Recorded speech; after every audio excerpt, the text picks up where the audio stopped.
volleyball game was still as fun as always though, but apparently Extreme 3 left out the jet ski minigame that people were fans of from the second game on the Xbox 360, which was a shame. It was something the original creator Itagaki himself was very proud of making too. But of course, with his departure of the company after DOA 4, a new team took over both the fighting games and the Extreme series, and this game was another example of how quickly things can change after a lead producer of the series leaves. よかったら一緒に遊びませんか？そうじゃのう。わらわと組もうなど図が高いわ。ひどい。The most shocking revelation to me, though, was that the Extreme series is very much alive, with the most up-to-date version being a free-to-play live service gacha game called Dead or Alive Extreme Venus Vacation, only available in Asia. You can find up to 3,000 people playing this game on any given day on PC, light years ahead of the amount of people playing Dead or Alive 5 online, and probably every other DOA game combined.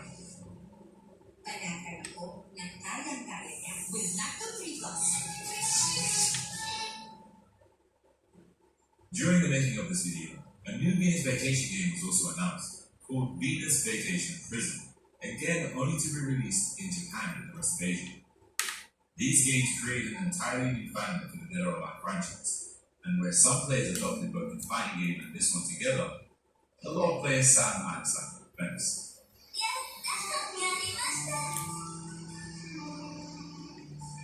The Extreme series isn't the only spin-off title from Dead or Alive that exists, as there were several other games to capitalize on some of the success of the fighting games.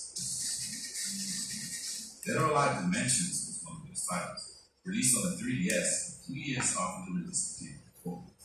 This game ran on similar framework to DOA 4 and had a unique mechanic involving the touch menu, where you could press on moves and strings from your character's move list and it would do the exact command. It's my first time seeing this mechanic, and it seems like a good way to help casual players use a wide range of attacks in a fight without having to memorize much memory.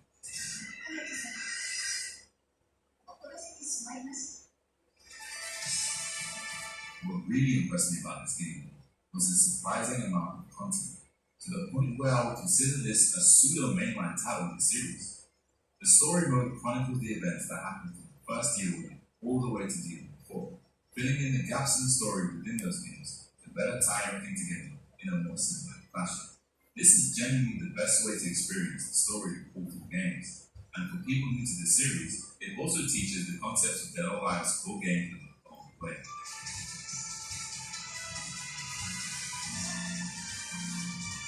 On top of the story mode, it featured all the modes seen in other DOA games, with a unique twist in attack mode, having an attack partner controlled by AI instead, where you can choose to tag yourself in or react to timely button prompts to perform attack moves.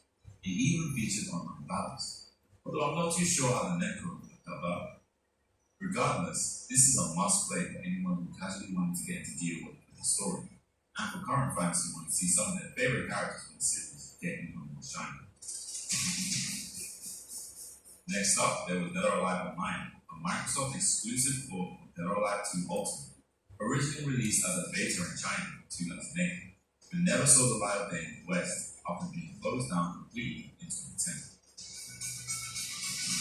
There was also a blackjack game for iOS released in 2009, which was an extension of the blackjack minigame from the Extreme games, but this game didn't last long, as its sales were halted just a year later.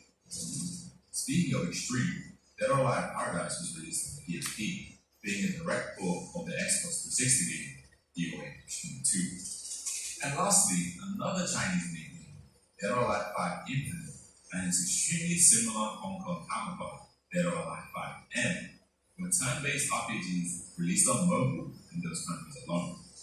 I can't say much about this one, but it doesn't look like something I'd be very interested to try. Believe it or not, there was even a live-action movie based off the game. As for my thoughts on it, well, it certainly was a movie, but it did make me laugh quite a few times. Probably wasn't the intention, but it gets a point for that at least. As well as the spin-offs in the series, there have been a great amount of crossovers with the franchise, usually adding dead or alive characters to particular games from Koei Tecmo's large library of IPs. These came in the form of either playable characters like Kasumi, Ayane, Hayabusa, and Co. in Dynasty Warriors and Warriors Orochi games, or an ancient Nyotengu and ancestors of Ryu Hayabusa appearing as secret bosses in the 2. Looking over it really has been a lot of crossovers as you can see on both console and mobile games, with one of the biggest being a few of the DOA girls featuring in the very popular gacha game Asa Lane, well known for its very particular character design. Finally, the most notable crossover, of course, was with the rebooted Ninja Gaiden series, which released periodically alongside the Dead or Alive series, and was directed by Tomonobu Itagaki up until Ninja Gaiden 2. As I mentioned earlier, Ryu was initially a guest character in Dead or Alive at the beginning, but became a mainstay character immediately after, with Itagaki constantly crossing over characters between the 2 games. Ayane was introduced to Ninja Gaiden with a remastered version of the game, Ninja Gaiden Sigma, as a messenger to help guide Ryu. Later on in Dead or Alive 5, we'd see the introduction of Rachel and Momiji, friends of Ryu's who first appeared in Ninja Gaiden and Ninja Gaiden Dragon Sword, respectively. For the most part, I strongly feel like the mainline games have been great up to this point, and the sales of each of the titles so far even prove people have enjoyed them all to some degree. However, that would all change when the most recent title, Dead or Alive 6.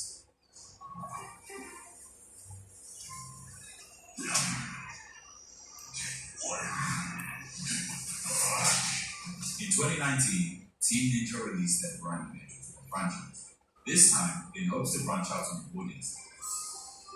The new director and producer of the game at the time, Yohei Shinwo, claiming the concept of the game this time was intense, funny entertainment, which on the outside seems to be the case, with the toned down fan service of the female character design immediately shows who was supposed to develop the game soon. At this point in time, I remember being so excited to see another DOA game that had a chance to blow up amongst the soft resurgence of fighting game character, especially with Tekken 7 doing extremely well, shining a spotlight on fighting games.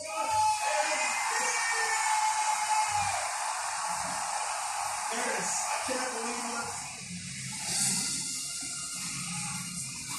The game was, and still is, beautiful, and although it didn't be too far ahead of Dead or Alive 5 last round in terms of graphical fidelity and animations, the brighter lighting and more vibrant colors really made the game pop next to its predecessor, and it's still a very pretty game to look at today, especially with the PC version.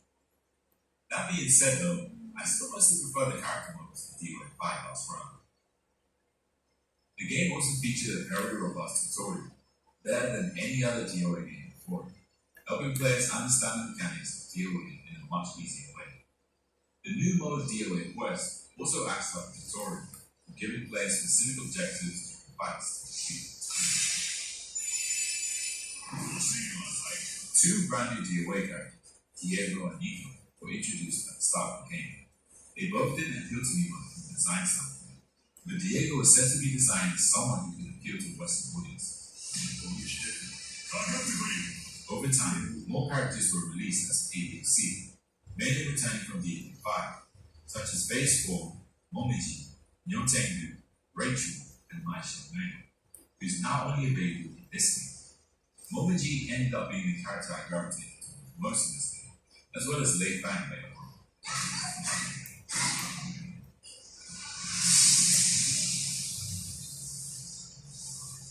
This time, Team Ninja struck another deal with SNK and brought another friend to accompany mine, that being Kuna Diamond, another popular character from the K-Web series.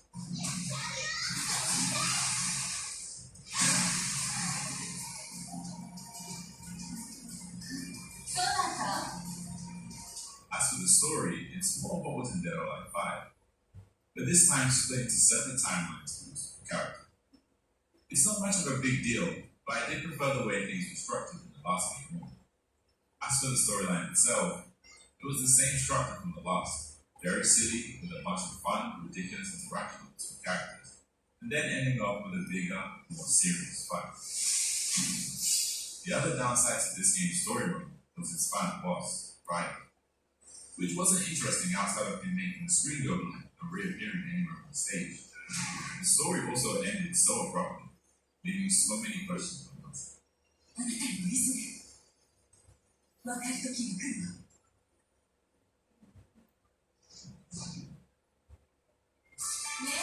Lastly, for the final DLC character before things went south, Tamaki was introduced, who was the first character to be crossed over from the Extreme series over to the fighting game. Recently, I've been trying to play them, but she really never stuck the landing, especially in the game where there's such a variety of crazy unique fighting styles. ありがとう。よかったな。Very soon after the game released, Koei Tecmo announced them on tour for the game, backing their claims of making DOA more palatable for the esports scene, putting their money behind such a massive event. Looking at things from this angle, you would think the future was bright for the OM6, but soon after players began playing the game, that would very quickly change.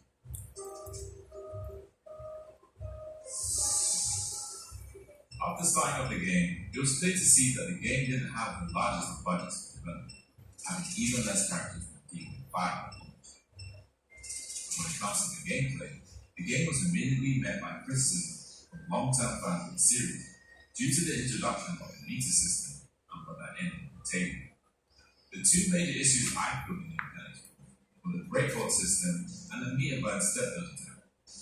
The first was removed that let you hold any and all hold of the units by just tapping back and up one. This completely took out the strategy behind analyzing the opponent's habits and making the right to turn attack fight, which was present in every single DOA game up until this point.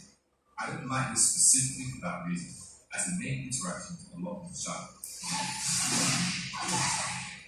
The second was the step dodge attack. You could spend one of our use, making your character slip past any of your opponent's attacks and hitting them with a counter that sent them flying.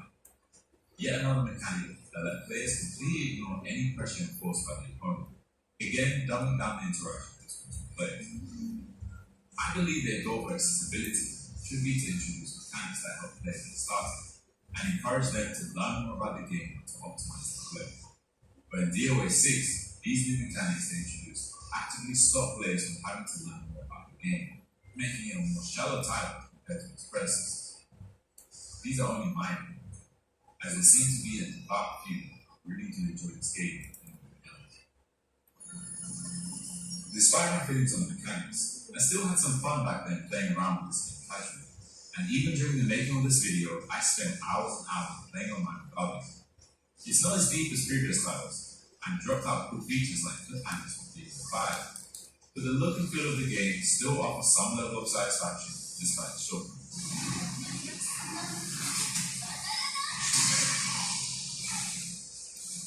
What isn't satisfying though is everything else the game has offered on top of the watered down gameplay, which I believe is the combination that ultimately included in the eyes of many long-term fans and anyone who had some slight interest in playing the game.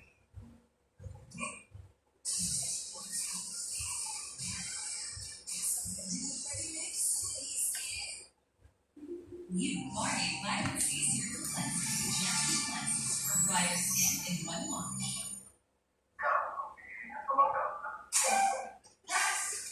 Sorry, you were saying?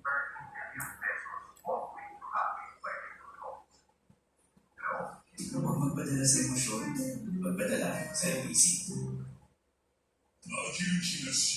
Characters weren't too much of an issue, as I think it would be unfair to compare DOA 6's initial roster to DOA 5's third major division, but everything else was inexcusable. The online mode in the beginning had no lobby system.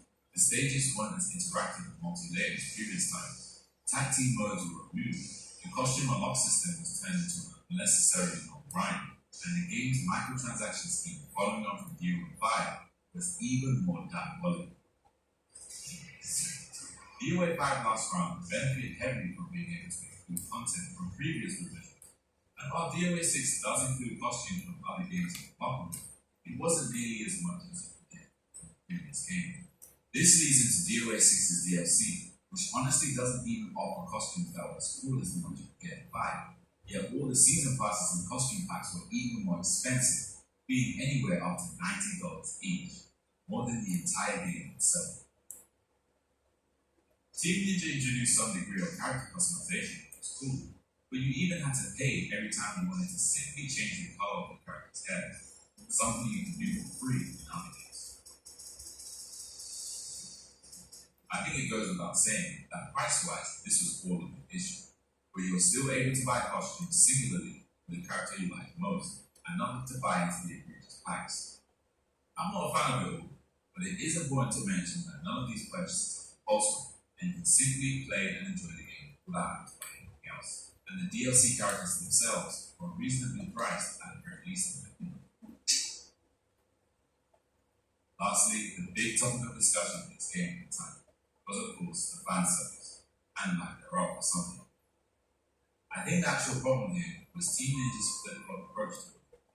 They claimed the game would be more focused on having an image that is more acceptable by modern standards, committing to dialing back the popular costume, and putting more attention on the gameplay, similar to the early parts of Gunpla 5. But very soon after, they turned around and tried to include it all in the same game anyway, after some backlash, with them even setting up an erotic showcase stage at Evo Japan, which was embarrassingly shut down mid-show due to the whole thing not being part of Evo's core values. Neither the fans who wanted all the fan service back from Gunpla 5, or the more competitive focused players who wanted Evo to feature fun, fair, and engaging gameplay mechanics were satisfied, as both sets of players were sold alive one way or another, leaving the game in limbo with no strong audience.